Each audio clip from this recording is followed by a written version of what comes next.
Introduction. The Shastras, ancient history, Vedas, Upanishads, and other scriptures contain the most subtle secrets, that is, the highest and noblest truth and propositions essential for the enlightenment of the mind, for attainment of absolute supreme for which they have incarnated. The nature of the nectarous yogic science is not written by someone ordinary. It's an independent science which enlightens the Advaita philosophy of non-dualism, written so that one gets a complete knowledge promoted by the Vedas and other scriptures, consisting of the 5 types, namely Shruti, Smruti, Mimamsa, Tantrini, and Yogini. Among the 5, the knowledge indicated by Yogini is famous as Yogamrita Shastra, the nectarous science of yoga. Since yoga leads to the actualization of Brahma by following a sequential meditative union, a spiritual practice, which is the same procedure that is followed for the attainment of the 5 tutelary gods, namely Vishnu, Shiva, Surya, Shakti, and Ganesh. In the worship of Brahma, their unification as a whole can be accomplished by taking support of the enlightenment provided by the nectarous science of yoga. In the Atma Bhagavat, Ganesh Geeta is described as a dialogue between Angira and Shiva. When Angira Muni prayed to Shankara, he narrated in this manner: the complete essence of the philosophical books, the Vedas and Upanishads were all narrated as Yoga Bodhini Geeta in ancient times by Sri Ganesh Prabhu to Mahavishnu. Later the same flowed through the path of Guru Parampara, the tradition of imparting knowledge by the teacher to the disciple, in the form of 10 Geetas and published on the earthly plane. Among all of them, the Ganesh Geeta, or the nectarous science of yoga, instructed by Gajanana incarnate Sri Gajanana Prabhu to King Varenya, enlightens one in every way and is considered the most excellent of them all. In the beginning of creation itself, the creator of the Vedas, Paramatma, created the Samabrahma, the wielder of power, Mahavishnu, and appointed him the sustainer of the universe. At the same time, he created the entire yoga, meaning the nectarous science of yoga, and instructed Vishnu on it. Thus, in the very beginning, the knowledge of the nectarous science of yoga was instructed to Brahmadeva, the grand sire of the universe, by Mahavishnu himself. In ancient times, the Supreme Being, for the sake of play in the universe, started creation and for its sustenance managed 3 qualities, namely Rajas, Sattva, and Tamas, from which Brahma, Vishnu, and Shankar were created. All 3 of them went to their respective abodes and began working within their allotted framework of powers and duties assigned to each of them.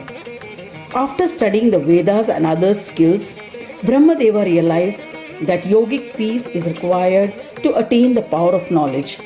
So he surrendered to Vishnu, who found out through meditation that worship of Ganesha is the easiest way of attaining Yoga Siddhi, knowing which he started instructing the Ganesh Puran to Brahmadeva. That Ganesh Puran contained instructions of Sri Ganaraja Prabhu given to him in very ancient times in the form of Ganesh Geeta. Gathering all those teachings, he instructed Brahmadeva and in the end said that he should apply all those teachings of Ganesh Geeta on yogic spiritual practice and bring yoga psychic powers into actualization. He would then be completely blessed. Following the path of Ganesh Geeta, Brahmadeva attained all the yogic psychic powers and got actualization of the one who enlightens the mind, that is Chintamani, and became truly blessed. Later, during the Dwapara Yuga, Narayana, that is Vishnu, incarnated as Vyasa, but due to his pride of greatness, he had to face several difficulties and helplessnesses.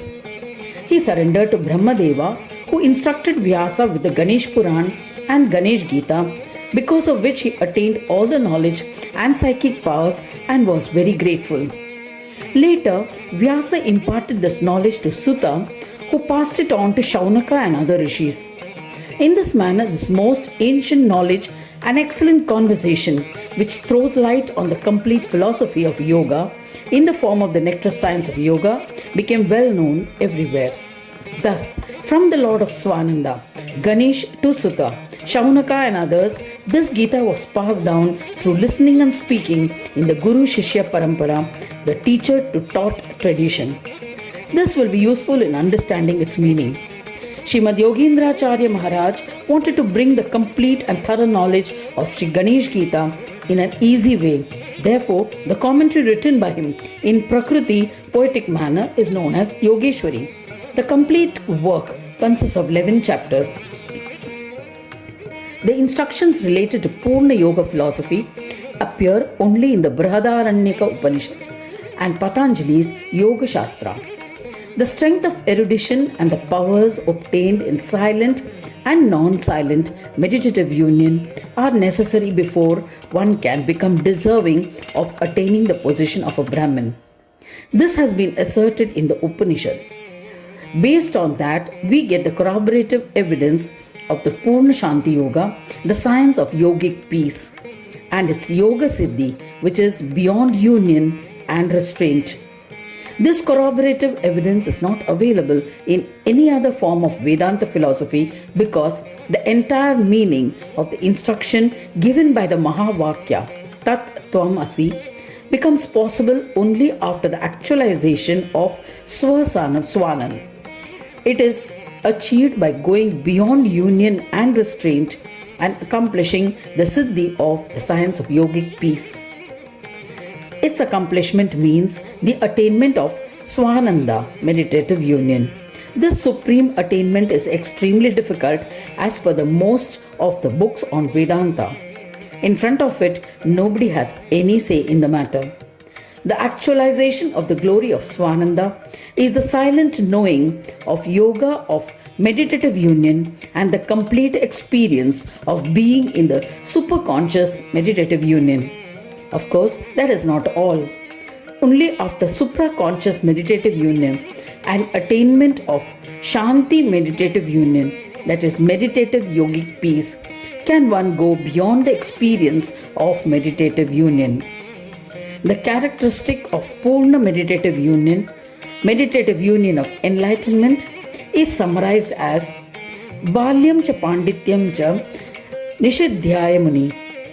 Here one is able to understand only a part of the instruction.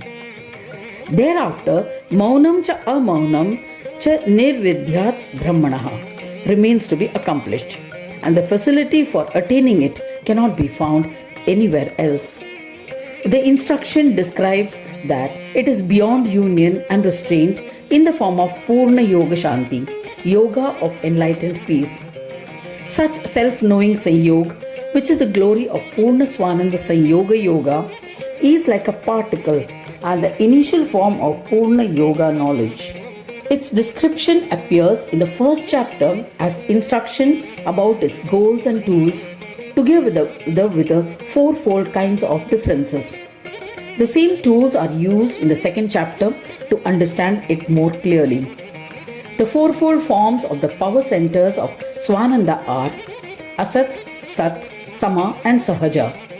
A seeker through various tools tries to understand these and thereafter, with the sequential knowledge of Swananda Yoga, attains Purna Yoga knowledge. These contents of instructions are in the second, third and fourth chapters. The sadhak has to understand that the Asat, Sat, Sama and Sahaja states represent by Shakti Yoga, Saura Yoga, Vaishnava Yoga and Shaiva Yoga, which are to be attained sequentially. On the basis of tools, they are to be attained through Karma Yoga, Jnana Yoga, Sama Yoga and Sahaja Yoga, the names given to the processes involved. In short, the second chapter of Purna Yoga contains instructions related to Shakti Yoga or Karma Yoga. The third chapter contains instructions related to Saura Yoga or Jnana Yoga, while the fourth chapter begins with Sama Yoga or Vaishnava Yoga, followed by Sahaja Yoga or Shaiva Yoga. Finally, in the fifth chapter, after describing the philosophy of Ganesh Yoga, which is nothing but Purna Yoga, A complete set of instructions are given for the attainment of Purna Yoga for the curious and eager sadhaks. The practice that a sadhak should follow primarily and essentially is given in the 6th chapter. The base for Brahma in this world is through Prakriti and Purusha. Therefore, Shri Gajan Prabhu narrated the knowledge regarding the primordial principles. After speaking about the 11 types of Tvampada form of Prakriti, he speaks about the single form of Purusha, who is the nature of Tatpada. The complete knowledge of Prakriti and Purusha is the knowledge of the principles. He has instructed the meaning in this chapter. In the 7th chapter, he speaks about devotion, which is worship of the Lord in a form which provides the tool for illumination of the eye of wisdom. He then goes on to explain how to recognize that which is according to rules and that which is devoid of it. After speaking about Vishwarupa Darshan Yoga, which is the cementing force for the knowledge of the Atman, he directs one to the Vibhuti Yoga. He then speaks about how devotion to Ganesha makes spiritual practice easier for the sadhak, who is also a bestower of the most excellent fruits. Then he reaffirms how the best and most excellent tool for being blessed with everything is Bhakti Yoga. In the 10th chapter, he speaks of the godly, asuric and rakshasic tendencies, elucidating their nature, characteristics and fruits, after which he advises to always sacrifice the asuri or demonic tendencies and hold on only to the godly Prakriti, which alone will prove to be useful in attaining psychic powers in yoga. In the last, that's 11th chapter, he describes how the threefold qualities of yoga are endowed with different kinds of characteristics. As per the instructions given therein, the yoga sadhak should take support of only those characteristics which are endowed with sattva gunas and always give up the rajasic and tamasic natures, that is the indicative characteristics. Then alone will he be able to achieve the yoga psychic powers in its entirety. Otherwise, there is a possibility of his falling from yoga and facing all kinds of obstacles. In this manner, even though the characteristics of yogic spiritual practice have been mentioned elsewhere, the description of the fruits given therein is totally distinct and is of the most excellent kind, which has to be understood. This is because the main theme of Purna Yoga is of non-duality. One will not understand anything by merely skimming through it superficially. Srimad Ganesh Yogindracharya Maharaj had written the poetic rendering and commentary of Srimad Ganesh Geeta by hand under the name of Yogeshwari. This was published and serially in the Ankush magazine, which was compiled and published together in the form of the scripture. In essence, the Ganesh Geeta enlightens the secretive and complete philosophy of the Upanishads. The present commentary has been written in a very detailed and elaborate manner for the English reading seekers so that there is a complete understanding of the original text. Therefore, even an ordinary seeker who has enthusiastically picked up this text will also be satisfied. Conclusion of introduction. We shall begin with chapter 1 in the next audio.